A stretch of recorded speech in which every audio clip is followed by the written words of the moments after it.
Namaste everyone. Welcome to my channel Ashwin's Astrology. From this month onwards, I'll be making monthly horoscope predictions based on solar ingress, that is Sankramana, for all the 12 individual moon signs. We know that one Rashi consists of 30 degrees and Sun transits in one day only for 1 degree and thus stays in one Rashi for only 1 month. And now currently Sun is in Dhanur Rashi and very soon will be moving to Makar Rashi. And this time period, that is this transition will be known as Makar Sankranti. Moving from Dhanur to Makar Rashi. So Sankranti is the phenomenon we use for solar ingress in Sanskrit, and this transit to Makar Rashi will be known as Makar Sankranti. Makar Sankranti also marks the beginning of Uttarayana Punyakala. As per Hindu astrology, there are two ayanas. One is Uttarayana and Dakshinayana. This is denoted based on the direction towards which sun is transiting. If sun is transiting towards the northern direction, it is known as Uttarayana. And if sun is transiting towards the southern direction, then it is known as Dakshinayana. So Uttarayana is when sun is transiting from Makar Rashi to Mithun Rashi. So Makar Rashi, Kumbha Rashi, Meena Rashi, Mesha, Vrishabha, Mithuna. All these six Rashis comes in Uttarayana. And when sun starts transiting from Karkataka Rashi to Dhanur Rashi, Karkataka, Simha, Kanya, Tula, Vrishtika, and Dhanasu or Dhanur Sagittarius Rashi. These six Rashis will be known as for Dakshinayana. So this is how it is divided. And Sun is considered very powerful and very auspicious when he is transiting from Makar Rashi to Mithun Rashi. And that's why most of the ceremonies, most of the Shodash Samskaras are performed in Uttarayana, because the main objective of any ceremony is performed like marriage, Griha Pravesh, Upanayana or anything is to seek the blessings of ancestors, forefathers or Pitrus, because Sun is the Karaka for Pitrus, and if we have the blessings of our forefathers along with the divine blessings, then it becomes very easier to lead a better life. So that's why most of the ceremonies are performed in the Uttarayana Punyakala. Now coming to the individual moon sign prediction based on this Sankranti. Every month we consider the solar ingress because as per the scriptures, based on the sun transit, if we make the predictions for the whole month, that will be more suitable. So that's why I adopted this method. So Makara Sankranti month, that is the complete Makara Masa, will be from Jan 15 to February 13, and I have casted the Kundli based on the sunrise timing of Jan 15, because we are taking the sun transit here and we have to take it from the Suryodaya. So sunrise time, and hence have taken it like this. So if we see here, it is showing Makar Lagna itself, because wherever the sun is placed in the Rashi, that will be the Lagna for the day, that is from the start of the day during the sunrise, and that's why we have a Makar Lagna here. And the Makar Lagna will start with Uttarashada second quarter, third quarter, then fourth quarter. So that is also the nakshatra of sun itself. So this again uh, adds up one more factor why this month is auspicious from the strength of sun point of view. So sun will be in its own nakshatra for the first 10 days until he is in Uttarashada. And once he moves to Shravana nakshatra, also he'll be powerful. And next it will move to Dhanishta nakshatra, where it will be only for 6 to 7 days.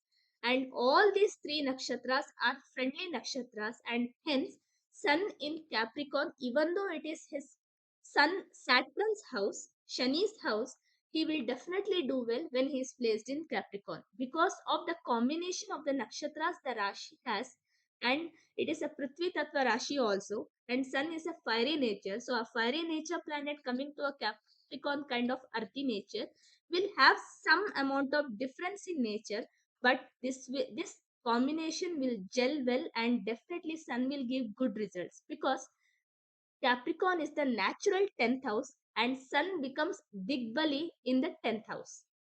So let's start with the individual moon signs. Before this, let me remind you again, any kind of transit predictions, whether monthly horoscope, daily, or whatever you see people astrologers providing it, always remember we have to consider transit predictions has only 10 to 15% of importance, because the inherent promises in your individual horoscope plays the most important role. And next comes the dasha, antardasha, or pratyantar dasha, the time period you are going through right now.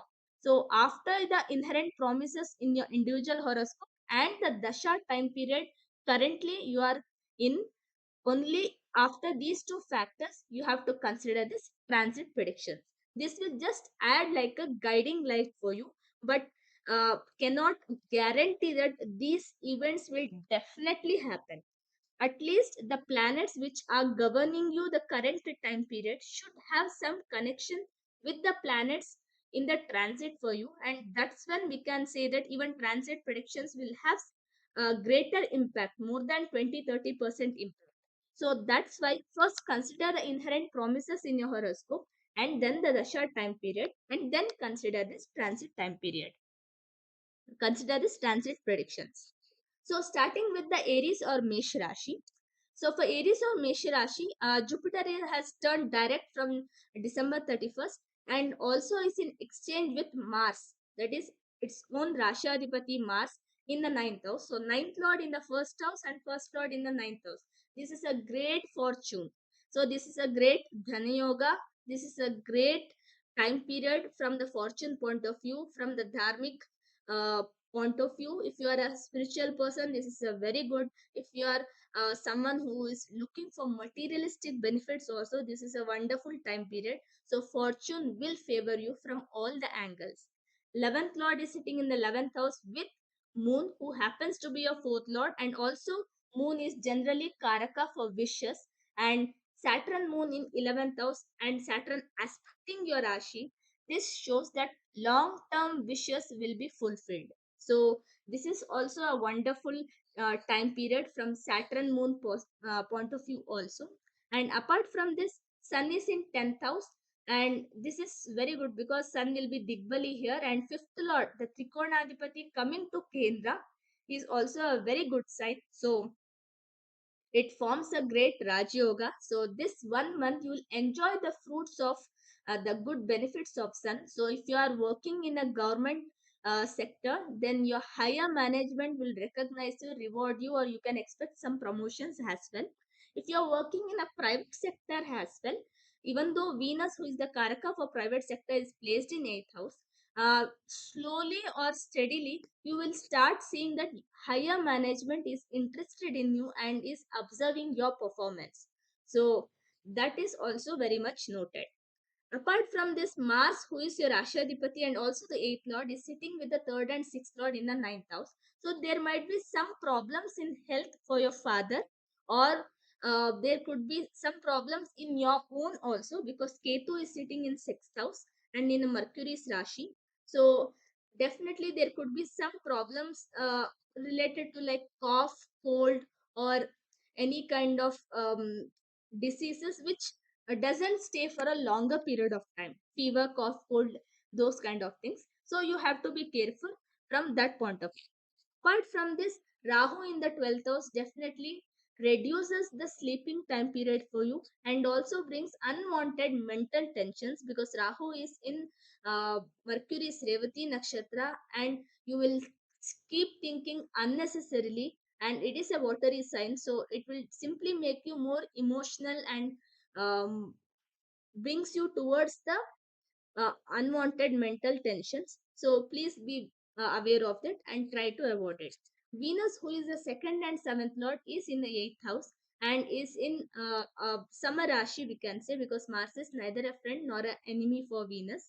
So here Venus doesn't feel anything more comfortable, and also eighth house being a Randra Bhava, this is not a good placement.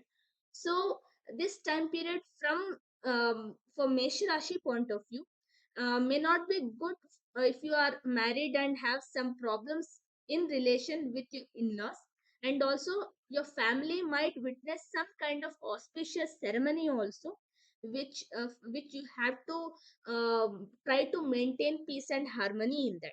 So apart from this, Meshi Rashi seems to have a very fortunate month, and all the best for it. Now moving ahead to Vrishabh Rashi.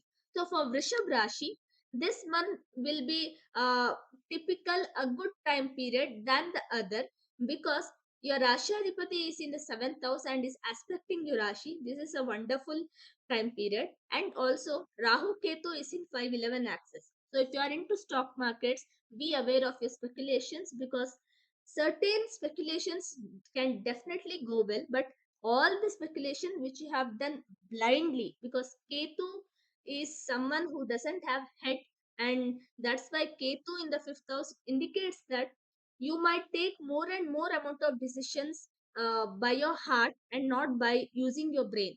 And that's why you have to be very careful if you are into stock market trading, because you can't use your heart there, you have to use your brain there.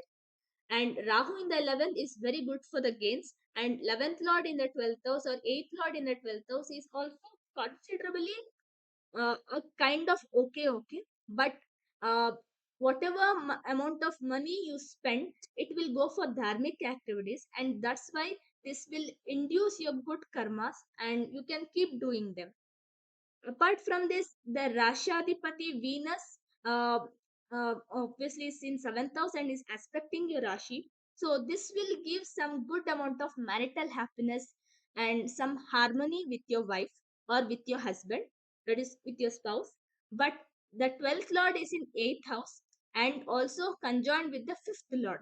So with your children, you might have certain amount of arguments or certain amount of discussions which may not turn out well and may lead into fight also, or some permanent disconnection as well. So you have to be very careful while conversing with your child, with your children, and especially with your sons, because Mars is masculine planet and Mercury is the planet of communication. So communication becomes very key, and with your children, Rishabh Rashi natives, it is advised to keep a check on it. Next, coming to Sun in ninth house. Uh, Sun happens to be a fourth lord in the ninth house. So again, there is a Kendra Trikona Raja Yoga happening for Vrishabh Rashi as well.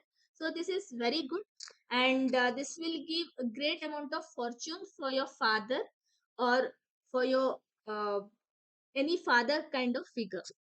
So, and also it is good for your fortune as well for the first 10 days of this month. After that also, this will be considered as good.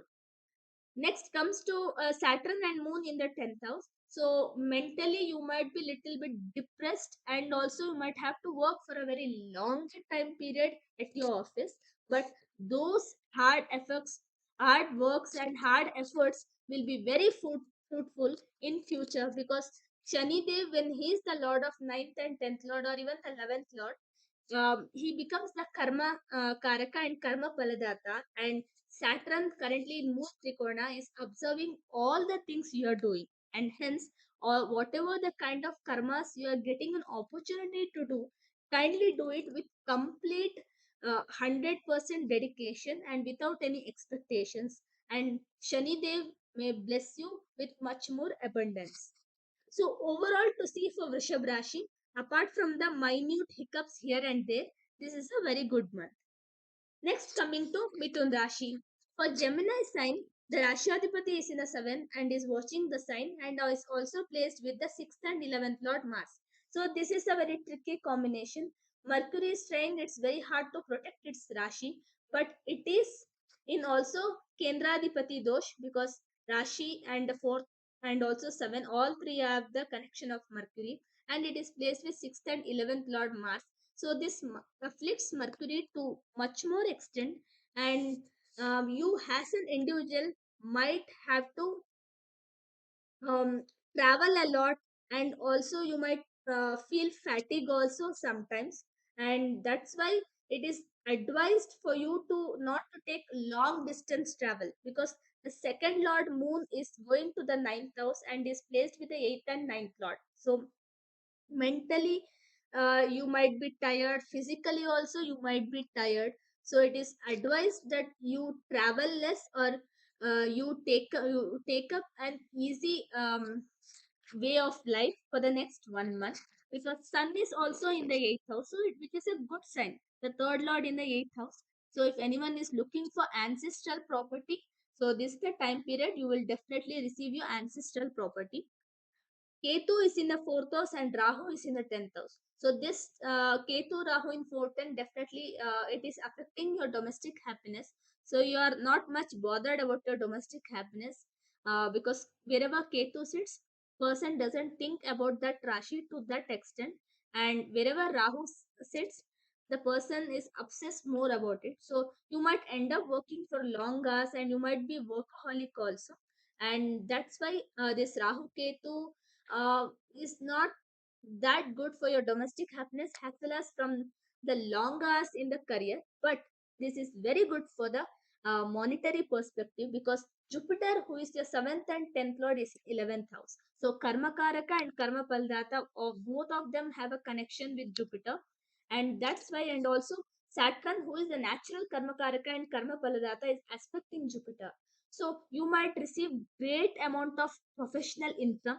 So if you are expecting, because it's the month of Jan and Feb, most of the organization provide bonus, yearly bonus and hikes also. This time you can expect a very good amount of money because Jupiter is transiting towards the 11th house. So definitely you should receive it.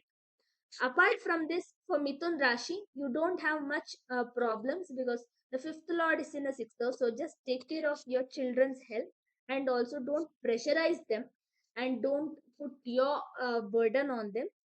uh, let them be free, let them dream, and let them choose their own path. So this will be good for Mithun Rashi natives. Next, going to Cancer or Karkataka Rashi. Moon, who is the Rashi Adipati, is sitting in the eighth house along with the Saturn. So this will bring some unwanted sudden changes which you are not comfortable and which you are not willing to imbibe in your life, but you are forced to do that because of Mars in the sixth house and Saturn in the eighth house. It is afflicting your seventh house where another malefic Sun is sitting. Sun is the second lord for you, but it doesn't make Sun as Maraka. But both Saturn and Mars in your um, either sides of your seventh house forms a Papa Kartari Yoga. Even though it is conjunct with the benefic planet, it is not able to save this malefic effect of on your seventh house, and that's why you might have some arguments with your spouse which are not healthy, and it might lead to some problems as well. So make sure how you want to converse with your spouse and how well you can maintain that as well.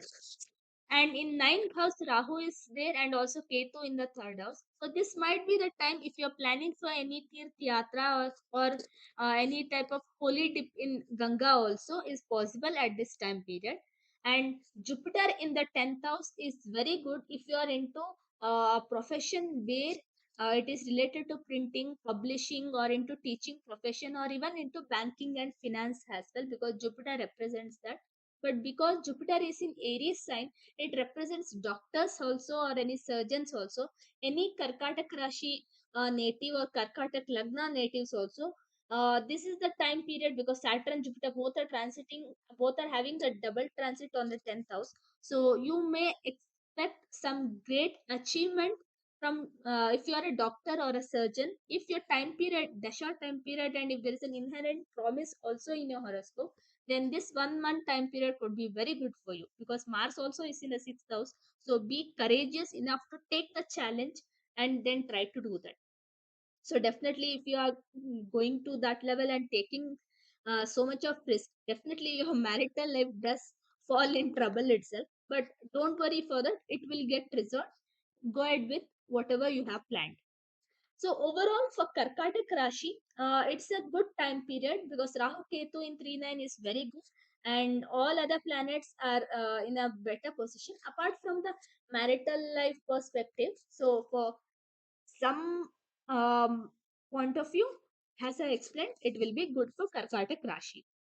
Next, moving to Simha Rashi. For Leo sign, Rashadipati is going to the fifth house. So you might have to struggle, you might have to fight your battle little bit hard, which the situation is demanding, but both Saturn and Jupiter is aspecting your Rashi, so you can see a sudden transformation in your own life.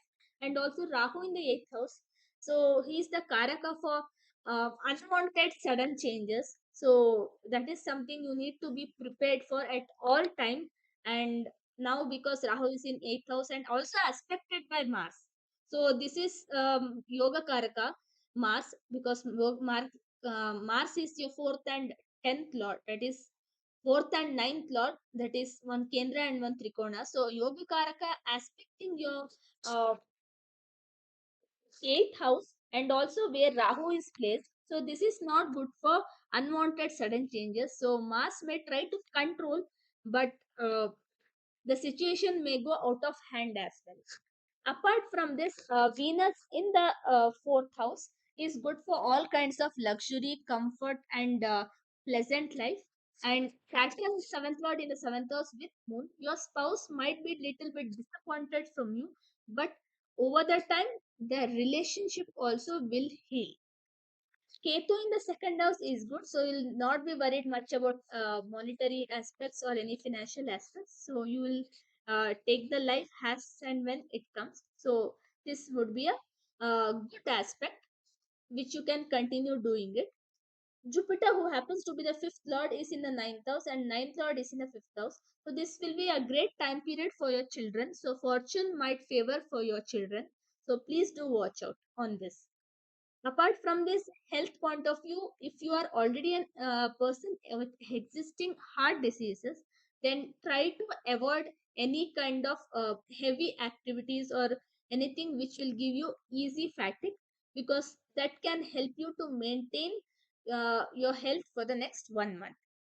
So for overall for Simha Rashi, apart from certain health perspective and um,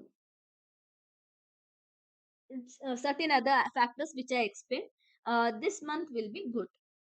Next, moving to Kanya Rashi, you already have Rahu Ketu in 1-7 axis, and again, you are now having your 12th lord in the 5th house. So there, this could bring some amount of distance from your own children, or 5th house also represents romantic affairs also. So if you are into relationship and want to take it to the next level, then this will definitely pose some amount of problems, which requires some amount of time also to get resolved.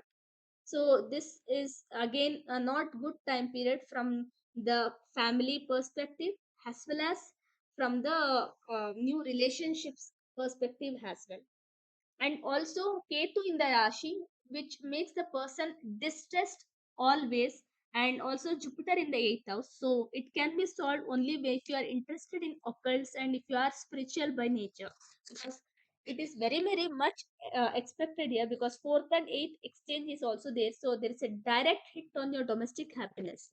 Even though Jupiter is aspecting your 4th house and also second house and your 12th house, but definitely you will not be happy mentally, because your Rashi Adhipati Mercury is getting afflicted with Mars, who is the third and eighth lord for you in the fourth house. So solving this problem wouldn't be that easy for you. So for Kanya Rashi, apart from this, Saturn and Moon is in the sixth house. So you will be victorious towards the enemies also, and you will be a bit emotional also from that point of view. And Sun, who is the 12th lord, will be moving to your fifth house. So if you anyone of Kanya Rashi is expecting to travel abroad and pursue higher education in abroad, definitely this is the time period where you can think for, because 12th and 5 connection is happening, and also there is a double transit on 12th house. So this might be the time period you might apply for any foreign universities and also get a scholarship, and also you can make a move. So all the best for that. So this was the transit predictions, that is monthly horoscope predictions from Mesh Rashi to Kanya Rashi. In the next video I'll post for Tula Rashi till Meen Rashi. If you like the video, kindly like, comment, share, and subscribe to my YouTube channel, and press the bell icon to receive instant notifications. And also, please provide your valuable feedback in the comment section. So, in the next video, let's see what is the monthly horoscope predictions for Tula Rashi and until Meen Rashi. Thank you.